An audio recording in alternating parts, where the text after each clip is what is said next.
जननी जन्म सौख्यानां वर्धनी कुल संपदां पदवी पूर्व पुण्यानां लिख्यदे जन्म पत्रिका வேயிரு தோழி பங்கன் விடமுண்ட கண்டன் மிக நல்ல வீணை தடவி மாசரு திங்கள் கங்கை முடிமேல் அணிந்த என் உளமே புகுந்த அதனால் ஞாயிறு திங்கள் செவ்வாய் புதன் வியாழன் வெள்ளி சனிப்பாம்பு இரண்டுமுடனே ஆசரு நல்ல நல்ல அவை நல்ல நல்ல அடியார் அவருக்கு மிகவே கஜானனம் பூதகணாதி சேவிதம் கபித்த ஜம்பு பலசார பக்ஷிதம் உமாசுதம் சோக விநாச காரணம் நமாமி விக்னேஸ்வர பாதபங்கஜம் மகாகணபதி துணை கொண்டு 12 ராசிகளுக்கான குணாதிசயங்கள் இப்படித்தாங்க இருப்பாங்க. இதில் மாற்று கருத்தே கிடையாது.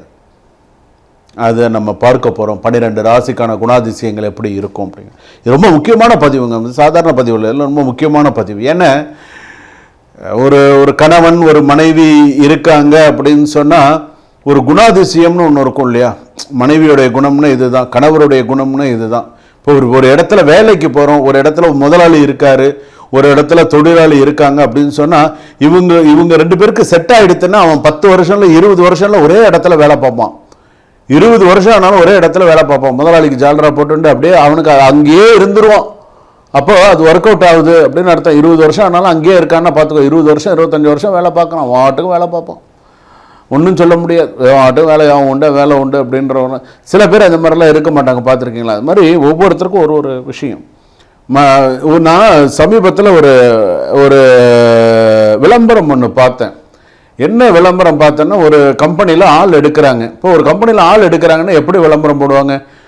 பிடெக் படித்தவங்க வேணும், எம்டெக் படித்தவங்க வேணும், பிஎஸ்சி எம்எஸ்சி ஏதோ ஒரு படிப்பை போட்டு இந்த மாதிரி அனுபவம் உள்ளவர்கள் தேவை அப்படின்னு தானே நீங்கள் போட்டு பார்ப்பீங்க. ஆனால் நான் இந்த பதிவு இந்த விளம்பரத்தை பார்த்தோன்னே நானே ஷாக் ஆகிட்டேன். என்னடா இப்படி விளம்பரம் போட்டிருக்காங்க? இந்த மேனேஜர் பதவிக்கு ஆட்கள் தேவை, அதுவும் முக்கியமாக மிதுன ராசிக்காரர்கள் மற்றும் துலா ராசிக்காரர்கள், விருச்சிக ராசிக்காரர்கள், தனுசு ராசிக்காரர்கள் மற்றும் கும்பராசிக்காரர்கள், இந்த ராசியில் பிறந்தவர்களுக்கு மட்டும் முன்னுரிமை அளிக்கப்படுகிறது. இந்த ராசியில் யாரும் இருந்தீங்கன்னா வந்து வேலைக்கு சேர்ந்துக்கலாம், ஜாதகத்தை எடுத்துக்கொண்டு வாருங்கள். அவன் பயோடேட்டா எடுத்துன்னு வாடானே அவன் ஜாதகத்தை எடுத்துன்னு போகிறான். உண்மையிலே இங்கே நடந்தது. நீங்கள் உண்மையிலே நடந்த விஷயத்தை பொய் சொல்லலை, உண்மையிலே இது நடந்த விஷயம். இந்த ராசியை குறிப்பிட்டு வரும்போது ஜாதகத்தை எடுத்துன்னு வந்துடுங்க. இது முக்கியமாக போட்டோன்னே நானே ஷாக் ஆகிட்டேன். இப்படி ஒரு கம்பெனியா அப்படின்னு. அது எந்த ஊர் ஞாபகம் இல்லை. இது வந்து எனக்கு தெரிஞ்சு 3-4 வருஷத்துக்கு முன்னாடி வந்து எதுக்காக சொல்கிறேன்னே, சில பேருடைய கேரக்டரை பற்றி தெரிஞ்சுக்கலாம். வேலையில் இருக்காங்க, ஒரு கணவன் மனைவி, ஒரு மாணவிகள் இவங்கெல்லாம் இருக்காங்கன்னா ஒருத்தரோட கேரக்டரை பற்றி ஒரு மாணவர்கள்லாம் எடுத்துக்கோங்களேன். நல்லா படித்த மாணவர்களும் இருக்காங்க, நல்லா படிக்கிற மாணவர்கள் இருக்காங்க, கஷ்டத்திலையும் நல்லா படிக்கக்கூடிய மாணவர்கள் இருக்காங்க. சில மாணவர்கள் இருக்காங்க எப்படி இருப்பாங்க, ஃபுல்லாக மொட்டை அடித்து இந்த இடத்துல மட்டும் 4 முடி வச்சுட்டு வண்டியில் சுற்றின்னு இருப்பாங்க, பார்த்துருக்கீங்களா? அவர்களும் மாணவர்கள் தான். அந்த ட்ரெஸ்ஸை ஒரு யூனிஃபார்ம் மாதிரி ஒன்று போட்டுண்டு அவர்களும் மாணவர்கள் தான். சுத்தமாக ஃபுல்லாக மொட்டை அடிச்சிருவான், இந்த நடுவில் மட்டும் 4 முடி இருக்கும். கேட்டால் அவனும் ஒரு மாணவர்கள் தான். பார்த்தீங்கன்னா அவனுக்கு அவன் கேரக்டர் அந்த மாதிரி. ஸோ இந்த குணாதிசயங்கள் அப்படிங்கிறது இதெல்லாம் ஸ்டைல் அதெல்லாம் மாறிப்போச்சு, அதெல்லாம் அந்த காலகட்டங்கள்லாம் மாறிப்போச்சு. ஸோ அதை தான் இப்போ இந்த வீடியோவில் பார்க்க போகிறோம். இந்த 12 ராசிகளுக்கான குணாதிசயங்கள் எப்படி இருக்கும். வாங்க வீடியோக்குள்ளே போவோம். கடைசி வரைக்கும் ஸ்கிப் பண்ணாமல் பாருங்கள். இந்த யாரெல்லாம் இந்த வீடியோவை வந்து சப்ஸ்கிரைப் பண்ணிட்டு பாருங்கள். இன்னும் நிறைய விஷயங்கள்லாம் நீங்கள் தெரிஞ்சுக்கலாம். ரிஷபராசி நேயர்களை, கிருத்திகை நட்சத்திரம் ரிஷபராசி, ரோஹிணி நட்சத்திரம் ரிஷபராசி, அடுத்ததாக மிருகசீரிஷ நட்சத்திரம் ரிஷபராசி. ஸோ இந்த ரிஷபராசி அப்படின்னு சொல்லும்போது சும்மா இருப்பாங்க, அவங்க உண்டு அவங்க வேலை உண்டுன்னு கரெக்டாக சும்மா இருப்பாங்க. ஆனால் பிடிச்சதை விட மாட்டாங்க. அவங்களுக்கு ஒன்று பிடிச்சதுன்னு சொன்னால் விட மாட்டாங்க. உண்டா இல்லையா உங்களுக்கே தெரியும். இவர்கள் காமாக இருப்பாங்க. கோபம் வந்தால் கண்ட்ரோல் இல்லை. என் பொறுமையை நீ ரொம்ப சோதிக்கிற, ஓரளவுக்கு தான் நான் பார்ப்பேன், அவ்வளோதான். இந்த மாதிரி எத்தனை பேர் நீங்கள் உங்கள் வாழ்க்கையில் நீங்கள் சொல்லி நீங்கள் கேள்விப்பட்டிருக்கீங்க. அதுவும் ரிஷபராசி அதிகமாக நீங்கள் கேள்விப்படுவீங்க. இந்த பாரு, நான் ஓரளவுக்கு தான் கோபம், அவ்வளோதான், இதுக்கு மேலே பேசாத, மரியாதையாக போயிடு அப்படின்வான். இதெல்லாம் உண்டு. ஏன்னா இந்த ராசிக்கு உண்டான குணாதிசயம் அந்த மாதிரி. ரெண்டாவது வந்து பார்த்தீங்கன்னா, ஒருத்தரை நம்பினா லைஃப் டைம் நம்புவாங்க. அந்த ட்ரஸ்ட் பிரேக் ஆகிடுத்து உங்களை வச்சு செஞ்சு முடிச்சு விட்டுட்டு போயிடுவாங்க. ஞாபகம் வச்சுக்கோங்க. எப்படி வச்சு செஞ்சு முடிச்சு விட்டுட்டு போயிடுவாங்க அந்த அளவுக்கு. ஏன்னா அது சில கேரக்டர் அந்த மாதிரி, வேற வழி இல்லை. ஐயோ இதுகிட்டையா போய் நம்ம மாட்டணும், ஐயோ அண்டவா பெரிய தலைவலியில் மாட்டின்னு இருக்கேன்டா நான் அப்படின்னுவோம். இதனால் எத்தனை ஆண்கள் குடிச்சுட்டு இருக்காங்க தெரியுமா? சொன்னால் தப்பு, என்ன பண்ணுறது. சில வார்த்தைகளை வந்து பார்த்தீங்கன்னா பேசுகிற வார்த்தைகள், சில பெண்கள் பேசுகிற வார்த்தைகளுக்கெல்லாம் ஆண்கள் பொறுக்க முடியும். என்ன இப்படி பேசிவிட்டா, என்ன இப்படி பேசிவிட்டா, இப்படி பேசிவிட்டா அப்படின்னு இது பண்ணுவோம். ஏன்னா அந்த மாதிரிலாம் இருக்குது.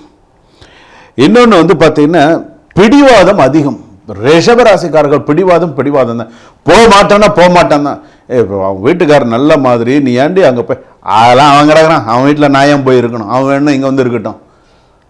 இப்படியே அந்த பிடிவாதம் அதிகமாக இருக்கும். யார் பேச்சையும் மதிக்காது. பெண்ணாக இருந்தால் யார் பேச்சும் மதிக்காது. உண்மையை நான் சொல்கிறேன். என்னை தப்பாக சொன்ன கூட நான் கவலைப்படல. யார் பேச்சுமே அது மதிக்காது. அப்பா அம்மா இப்போ முதல்ல மதிச்சா தானே நீ மற்றவங்களை மதிப்ப. அப்பா அம்மாவுக்கு அங்கே மரியாதை இல்லைன்னு மற்றவங்களுக்கு அங்கே என்ன புருஷனாவது இதாகுது. அதெல்லாம் ஒன்றும் கிடையாது. புருஷன்லாம் விளக்க மாதிரி இருக்கும். அது மாதிரி தான் இருக்கும், வேறு வழி இல்லை. இல்லை இப்போ அவங்களோட குணாதிசயம் அந்த மாதிரி இருக்கும். ஏன் அதனாலன்னா பொசசிவ்னஸ் அதிகமாக இருக்கும். பொசசிவ்னஸ் அதிகமாக இருக்கும். ஒன்று. இப்போ ரெண்டாவது வந்து பார்த்தீங்கன்னா பெண்களாக இருக்கும்போது கேரிங், அழகு, பொறுமை, ஃபேமிலி ஓரியன்ட் எல்லாமே கரெக்டு தான், நான் இல்லைன்னு சொல்லலை. ஆனால் லவ் பண்ணினா ஃபுல் டெடிகேஷன். ஆனால் சண்டை பிரச்சனை வந்தால் சைலண்ட் ரிவெஞ்சு. ஏன் ரிவெஞ்சு வேறு மாதிரி இருக்கும். அந்த மாதிரி இருப்பாங்க. டீப் லவ் நல்ல ஓரளவுக்கு இருக்கும்.